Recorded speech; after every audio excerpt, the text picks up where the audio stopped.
Okay, so today we're talking about one of Kuala Lumpur's most unforgettable buildings, Arte Mont Kiara. I mean, with that crazy twisting design, you literally can't miss it. But here's the thing. Behind that stunning facade, there's a huge debate going on. Is this a brilliant investment, or is it a super high-risk gamble? And look, our source material from MI Property Intel comes out swinging. They're calling it a high-risk, long-term speculative bet. So right off the bat, they're telling us this is not a safe, easy win. It's a play for a very, very specific kind of person. So that's what we're going to unpack. What is the real story here? We're going to dig into the numbers, the on-the-ground reality, and figure out what is actually happening with Arte Mont Kiara. All right, let's get into it. First step, let's look at the bull case. All the reasons an investor would get really, really excited about this place. And trust me, when you look at it on paper, the story is incredibly appealing. The biggest selling point has always been its location. Arte is meant to be a centerpiece of this massive project called KL Metropolis, a future hub for business and lifestyle. For an investor, that word future is key. It suggests huge potential for long-term growth as this whole area gets built up around it. And the immediate perks? They really stack up. It's an easy walk to Publica, which is fantastic. You've got the MITEC Exhibition Center right there, creating a built-in market for short-term rentals. Plus, it's in Mont Kiara, a name that's a huge magnet for expats, and it's close to all those top international schools. So you add all that up, and it sounds perfect, right? It sounds like a high-demand rental machine that should have people lining about the door.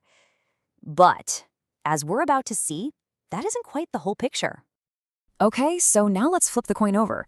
This is the bear case, the dose of reality that starts to make that perfect picture look a little more complicated. And the reality check begins with one single powerful word used by residents to describe the traffic: nightmare. That's not my word, that's theirs. And it points to the single biggest headache of living their day-to-day.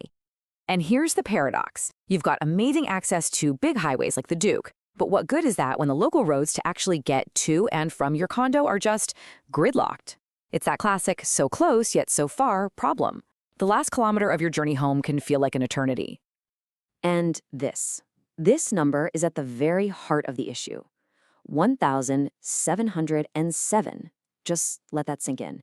That's how many units are packed into this one single project. The density is just off the charts. And a number that big isn't just a factoid. It has very real, very direct consequences for anyone trying to rent out or sell a unit in that building. And here's exactly what that looks like. With almost 2,000 units, the competition for tenants is just brutal, which keeps rental rates down, property values haven't really gone up, and, this is the really worrying part, you see a high number of units popping up on auction lists. That's a huge red flag that owners are in financial trouble.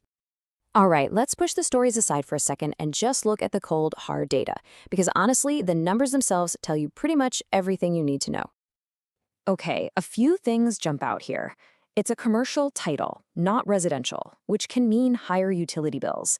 The rental yield of 4.5% looks okay on the surface, but then you see the unit sizes, starting at a tiny 442 square feet. These are not family homes. These are small, investor-focused units built for the short-term rental game. Now this timeline might be the most telling piece of data of all. Just look at it. The median price per square foot has been completely flat for years. If you're an early investor, you've seen basically zero capital growth.